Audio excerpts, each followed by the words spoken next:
Hello dear students. आज इस video में हम लोग 2019 में आया हुआ ट्रिग्नोमेट्रिक सीरीज का एक बहुत ही जबरदस्त क्वेश्चन करने वाले हैं। क्वेश्चन पर जाने से पहले एक जरूरी बात, अगर आप लोगों ने अभी तक मेरे चैनल को सब्सक्राइब नहीं किया है तो कर दीजिए, और अगर आपको मेरे वीडियोस मेरे लेक्चर्स अच्छे लगते हैं तो उसे अपने फ्रेंड्स के साथ जरूर शेयर करें। चलिए अब क्वेश्चन की तरफ बढ़ते हैं। जो क्वेश्चन आज मैंने लिया है वो है ये, इफ Fn इक्वल्स टू, ये एक बड़ा सा एक्सप्रेशन, तो आपको वैल्यू फाइंड करनी है F10 की। ये एक्सप्रेशन किस टाइप का है देखें,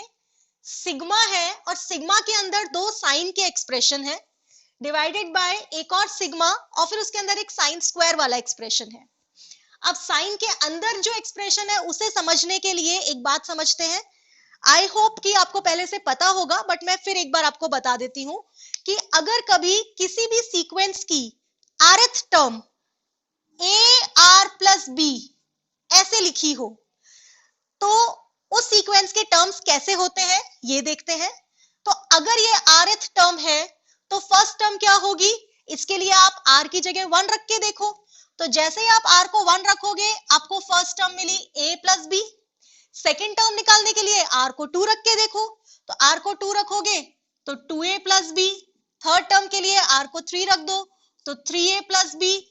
एंड सो ऑन। और अब आप इन टर्म्स को ध्यान से देखिए, आपको समझ आ रहा है ये क्या चल रही है। ये एक एपी की टर्म्स लिखी हुई है, a plus B, 2a plus B, 3a plus B, यानी कि हर नेक्स्ट टर्म में एक a ऐड होता जा रहा है। तो इस एपी में कॉमन डिफरेंस क्या है, a आ रहा है। तो इस बात को हम ऐसे कंक्लूड कर सकते हैं कि अगर किसी सीक्वेंस की rth टर्म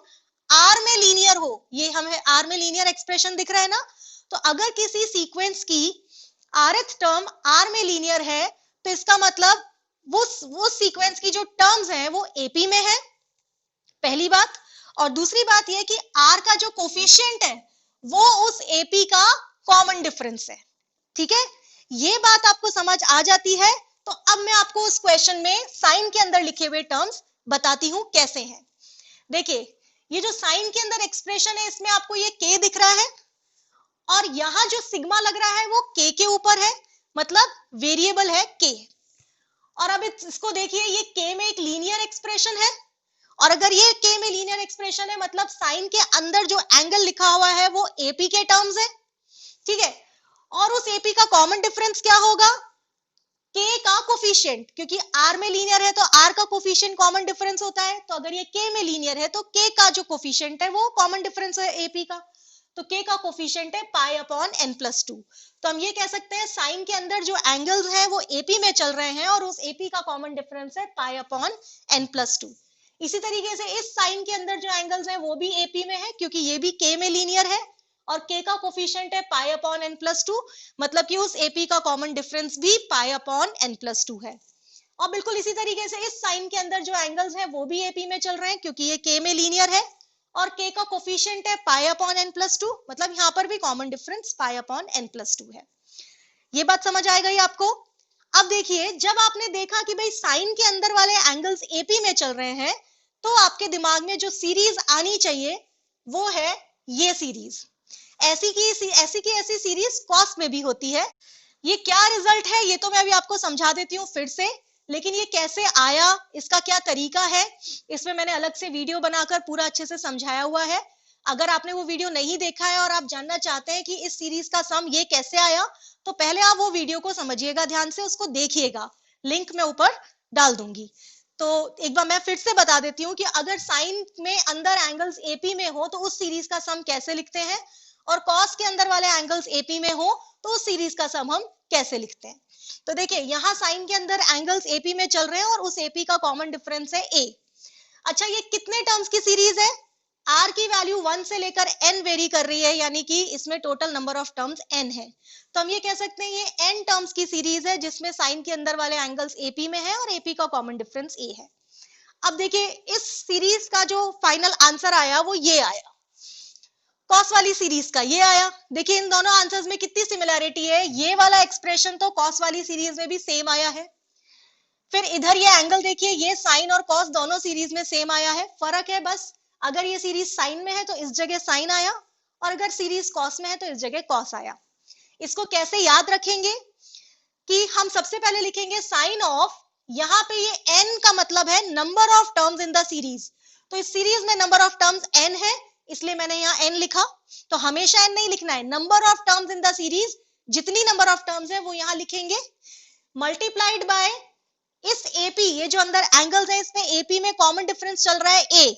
तो कॉमन डिफरेंस का हाफ, यानी number of terms multiplied by common difference का हाफ, ये साइन के साथ आ जाएगा, और इसी के साथ नीचे आ जाएगा साइन ऑफ कॉमन डिफरेंस का हाफ, यानी यहाँ पर नंबर ऑफ टर्म्स के साथ कॉमन डिफरेंस मल्टीप्लाई होकर के बाय 2 है, यहाँ कॉमन डिफरेंस बाय 2, एग्जैक्टली ऐसा की ऐसा कॉस के आंसर में आएगा। और साथ में एक साइन का टर्म है जिसके अंदर एंगल क्या है, इस सीरीज में ये जो AP चल रही है, इस AP का फर्स्ट टर्म प्लस इस AP का लास्ट टर्म, देखो फर्स्ट टर्म निकालने के लिए आप r को 1 डालो, तो जैसे आप r को 1 डालोगे a प्लस बी, r को n रखो लास्ट टर्म निकालने के लिए an प्लस बी, तो first term plus last term by 2 इसका साइन लेंगे, और अगर ये सीरीज कॉस में होगी तो first term plus last term by 2 का कॉस ले लेंगे, तो first term plus last term जो AP चल रही है उसका फर्स्ट टर्म और जो AP चल रही है उसका लास्ट टर्म बाय 2। ठीक है, तो ये रिजल्ट आप याद रखिए क्योंकि इसी के एप्लीकेशन से हम ये वाला क्वेश्चन करेंगे। तो अब उस क्वेश्चन को करना स्टार्ट करते हैं। तो देखिए यहाँ पे इस क्वेश्चन में सिग्मा के अंदर साइन के 2 एक्सप्रेशंस मल्टीप्लाइड है, जबकि हम अभी जिस सीरीज का सम देख रहे थे या जो हमें याद है उसमें सिग्मा के अंदर सिर्फ एक साइन है, या एक रिजल्ट ऐसा है जिसमें सिग्मा के अंदर एक कॉस है, मतलब पूरी series sine something plus sine something plus sine something या cos something plus cos something, लेकिन यहाँ तो 2 साइन के एक्सप्रेशंस मल्टीप्लाइड है। ठीक है, और ऐसी ही प्रॉब्लम हमें डिनोमिनेटर में दिख रही है कि यहाँ पर साइन के ऊपर स्क्वायर लगा है, जबकि हमें जिस सीरीज का रिजल्ट पता है उसमें तो साइन के ऊपर कोई स्क्वायर नहीं था, वो तो सिंपल एक साइन की सीरीज है। यानी कि अभी हमें क्या करना होगा, इसको इस फॉर्म से हटाकर वैसे फॉर्म में लाना होगा जिसका रिजल्ट हमें पता है, और इसी तरीके से यहाँ पर भी एक स्क्वायर हटाना होगा। अब क्योंकि ये 2 साइन के एक्सप्रेशंस मल्टीप्लाइड है तो हमारे दिमाग में कौन सा फॉर्मूला आएगा, 2 sin A sin B वाला। तो यहां लिख देती हूं मैं 2 sin A sin B का फॉर्मूला क्या होता है, cos A minus B minus cos A plus B। ठीक है, एक तो ये फॉर्मूला हम यूज कर लेंगे, और इसी तरीके से डिनोमिनेटर में से स्क्वायर हटाने के लिए हम फॉर्मूला यूज कर लेंगे 2 sin स्क्वायर A को हम लिख सकते हैं ना 1 माइनस cos 2A। ठीक है, तो ये 2 फॉर्मूला यूज करते हुए प्रोसीड करते हैं। तो देखिए न्यूमरेटर की बात करें तो Fn इक्वल्स टू, अच्छा अब ये फॉर्मूला लगाने के लिए हमें sin A sin B के साथ 2 की जरूरत है, sin स्क्वायर A के साथ भी 2 की जरूरत है, तो सिंपली आप यहां पर एक 2 मल्टीप्लाई न्यूमरेटर और डिनोमिनेटर दोनों में कर दो। ठीक है, तो हमें Fn जो दे रखा है उसके न्यूमरेटर में है sigma k is from 0 to n, और अंदर 2 sin A sin B का फॉर्मूला लगा देते हैं, तो 2 sin A sin B is cos A minus B। तो इस एंगल में से अगर आप ये एंगल सब्ट्रैक्ट करोगे तो पाई अपॉन n प्लस 2 तो दोनों में है, यानी k प्लस 1 में से k प्लस 2 माइनस करोगे, k प्लस 1 में से k प्लस 2 माइनस करोगे तो आएगा -1, तो यहां आएगा cos के अंदर minus pi upon n plus 2, तो वो मैं माइनस नहीं लगा रही हूं, सोचिए क्यों, क्योंकि cos के अंदर माइनस एब्जॉर्ब हो जाता है, cos ऑफ माइनस थीटा तो cos थीटा होता है, तो वो माइनस या मान लीजिए लगा भी है तो एब्जॉर्ब हो गया। ठीक है, minus cos A plus B यानी दोनों एंगल्स का सम, तो दोनों एंगल्स को ऐड करते हैं, पाई अपॉन n प्लस 2 तो दोनों में है, k प्लस 1 को k प्लस 2 से ऐड कर दो तो 2k plus 3 into pi upon n plus 2, ये हमारे पास न्यूमरेटर में आया, इसको हमने एक ब्रैकेट में डाला और ये वाला ब्रैकेट यहां क्लोज कर दिया। ठीक है, डिवाइडेड बाय, अब ये वाला सिग्मा देखते हैं, sigma k is from 0 to n, 2 sin square इस एक्सप्रेशन में ये फॉर्मूला लगाते हैं, तो ब्रैकेट 1 माइनस cos एंगल का डबल, तो इस एंगल का डबल करोगे तो ये ट्वाइस हो जाएगा, तो इसको हम लिख देते हैं 2k plus 2 into pi upon n plus 2, ये cos के अंदर आ गया। तो सिंपली इस स्टेप में हमने ये दोनों फॉर्मूले अप्लाई कर दिए। इसका क्या फायदा होगा, क्योंकि सिग्मा जो है वो एडिशन और सब्ट्रैक्शन यानी प्लस और माइनस पे डिस्ट्रीब्यूट हो जाता है, तो हम अगले स्टेप में लिख सकते हैं sigma of this minus sigma of this, इसका मतलब सिग्मा के अंदर कॉस वाली सीरीज आ जाती है, और इसी तरीके से आप इस सिग्मा को इधर डिस्ट्रीब्यूट करोगे तो सिग्मा ऑफ 1 और सिग्मा ऑफ कॉस, मतलब ये कन्वर्ट हो गया कोसाइन वाली सीरीज में। हमने जो दो रिजल्ट्स लिखे थे उसमें कॉस वाला रिजल्ट यानी कॉस वाली सीरीज में ये कन्वर्ट हो जाता है। ठीक है, अब देखो आगे अगला स्टेप, यहाँ पे मैं इस सिग्मा को दोनों पे अप्लाई कर रही हूं। देखिए सिग्मा लग रहा है के पे, जबकि इस एक्सप्रेशन में कहीं के नहीं आ रहा। इसका मतलब क्या हुआ कि जब आप इसमें एडिशन करोगे तो जैसे जैसे आप के की वैल्यू बदलोगे सिर्फ यही एक्सप्रेशन अपने आप में ऐड होता रहेगा। मतलब के की वैल्यू 0 पे भी है, के की वैल्यू 1 पे भी है, के की वैल्यू 2 पे भी है, अप टू के की वैल्यू n पर भी है। यानी ये एक्सप्रेशन अपने आप में ऐड होता रहेगा कितनी बार, जितनी यहाँ नंबर ऑफ टर्म्स है। और नंबर ऑफ टर्म्स 0 से n मतलब कितनी हुई, n+1, यानी कि इसमें ये n+1 टाइम्स मल्टीप्लाई होकर आ गया। तो इस पे हमने सिग्मा लगाया तो हमें ये मिल गया, और जब हम इस पे सिग्मा लगाएंगे तो इसमें तो क्योंकि k है तो ये सिग्मा मैं लिख के देख लेती हूँ। k आ रहा, k is from 0 to n, और ये हो गया cos 2k + 3 pi upon n+2। आप चाहो तो ब्रैकेट में डाल दो। अब डिनोमिनेटर पे आते हैं। अब देखो ये सिग्मा एक बार 1 पे और एक बार cos पे लगाएंगे, तो जब आप 1 पे लगाओगे तो 1 तो कांस्टेंट है, मतलब जैसे जैसे k की वैल्यू 0 से n होगी चेंज करोगे तो सीरीज तो ये बनेगी ना 1 + 1 + 1 + 1 + 1, कितनी बार, जितने नंबर ऑफ टर्म्स है, नंबर ऑफ टर्म्स n+1 है, क्योंकि आप 0 से काउंटिंग शुरू करोगे तो 0 1 2 3 अप टू n, तो नंबर ऑफ टर्म्स n+1 हुए ना। तो n+1 टाइम्स अगर 1 को ऐड करोगे तो एडिशन n+1 आ जाएगा ना। और एक बार ये सिग्मा हम इस पे लगा देंगे, sigma k is from 0 to n cos 2k + 2 pi upon n+2। ठीक है, अब ये वाला फॉर्म, ये वाली चीज तो ऑलरेडी हमने सॉल्व करके लिखी थी। अब हमें इस क्वेश्चन को सॉल्व करने के लिए ये सिग्मा सिंप्लीफाई करना है और ये सिग्मा सिंप्लीफाई करना है। अब इस सिग्मा में देखिए कॉस के अंदर जो एंगल है क्या वो एपी में है ना, क्योंकि सिग्मा के पर है और के में ये एक्सप्रेशन लीनियर है। इनफैक्ट हम ये भी बता सकते हैं इस एपी का कॉमन डिफरेंस क्या होगा, इस एपी का कॉमन डिफरेंस होगा के का कोफिशिएंट जो कि है 2 पाई अपॉन n+2। इसी तरीके से यहाँ जो कॉस के अंदर एक्सप्रेशन है वो भी के में लीनियर है, मतलब ये एंगल्स भी एपी में है, और इस एपी का भी कॉमन डिफरेंस है के का कोफिशिएंट यानी 2 पाई अपॉन n+2। इसका मतलब हम इस सिग्मा और इस सिग्मा में वो फॉर्मूला लगा देंगे जो अभी हमने सीरीज के केस में देखा था। तो अब अगले स्टेप में मैं सिंपली इन दोनों में फॉर्मूला अप्लाई कर रही हूँ। तो देखिए इसके बाद मैं यहां लिख लेती हूँ, यहां से आ गया आपके पास n+1 cos pi upon n+2, ये तो ऑलरेडी सिंप्लीफाइड है, माइनस यहां फॉर्मूला लगाते हैं। तो फॉर्मूला क्या था, कॉस की सीरीज भी है तो पहला टर्म था साइन, नंबर ऑफ टर्म्स, तो नंबर ऑफ टर्म्स 0 से n तक यानी n+1, जो एपी का डिफरेंस है उसका हाफ, एपी का डिफरेंस है, ए डिफरेंस मतलब common difference 2 pi upon n+2, तो 2 पाई अपॉन n+2 का हाफ हो जाएगा पाई अपॉन n+2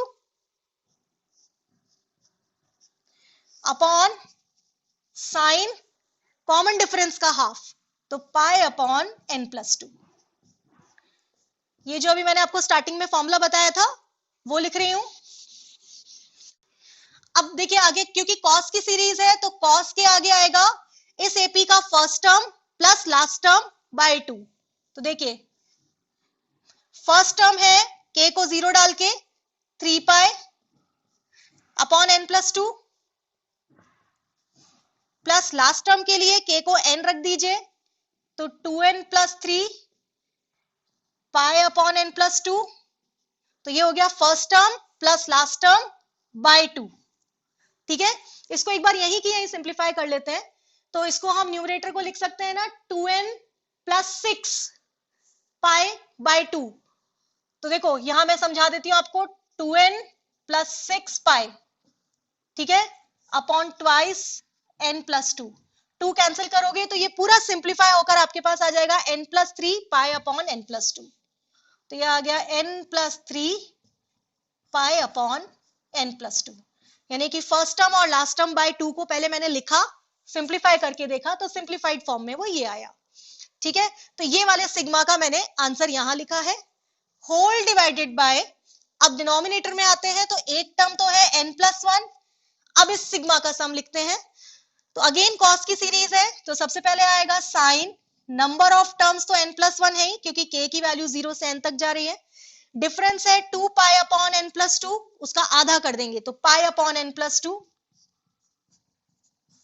ये हो गया sine number of terms into difference by 2 upon sine difference by 2, यानी पाई अपॉन n+2, ठीक है,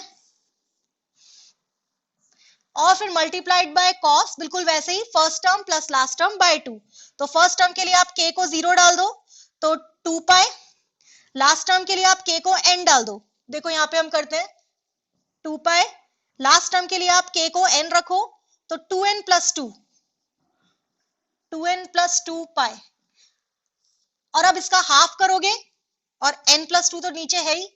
तो जो सिंप्लीफाइड फॉर्म है वो मैं यहां लिख देती हूं, तो यहां से जब आप 2 कैंसिल करोगे तो ये आ जाएगा आपके पास n+2 पाई अपॉन n+2, और यहां हम क्या देखते हैं, यहां हम देखते हैं कि अरे ये तो n+2 और n+2 तो यहीं की यहीं कैंसिल हो गए, मतलब ये वाला पार्ट तो सिंपली cos पाई बन गया, और cos पाई की वैल्यू तो हमें पता है -1 होती है। चलिए आगे बढ़ते हैं, ये स्टेप मैं मिटा देती हूँ, आप आई होप आप लोगों ने नोट कर लिया होगा। चलिए अगला स्टेप देखते हैं, देखिए यहां जो एंगल लिखा है वो और ये जो एंगल है वो, इनको जरा आपस में ऐड करके देखते हैं, तो n+1 पाई अपॉन n+2 में आप पाई अपॉन n+2 ऐड करते हो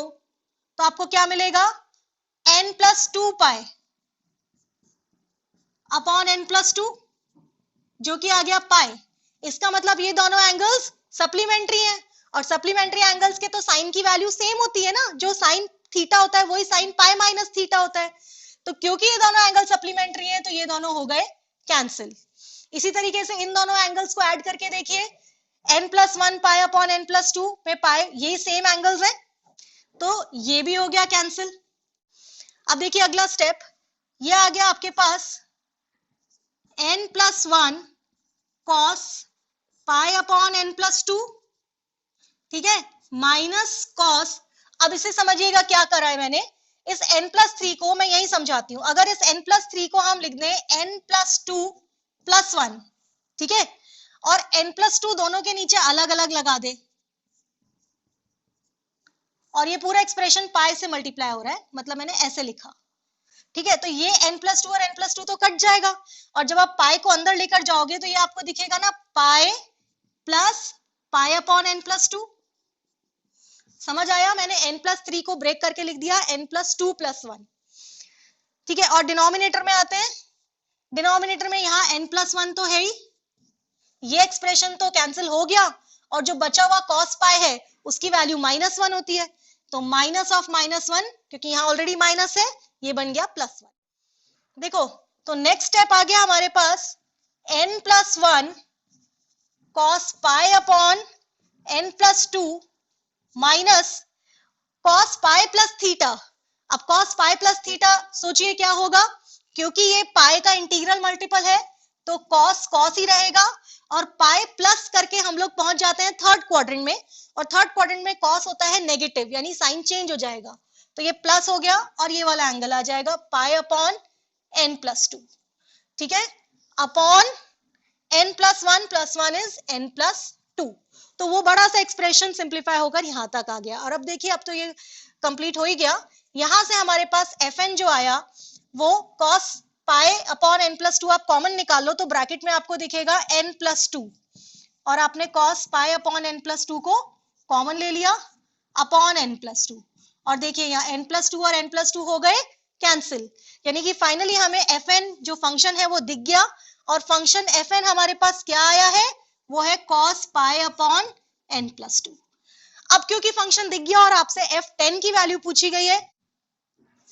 तो f10 निकाल लेते हैं यहां से, तो f10 के लिए आप n की जगह 10 रख दीजिए, तो इसकी वैल्यू आएगी cos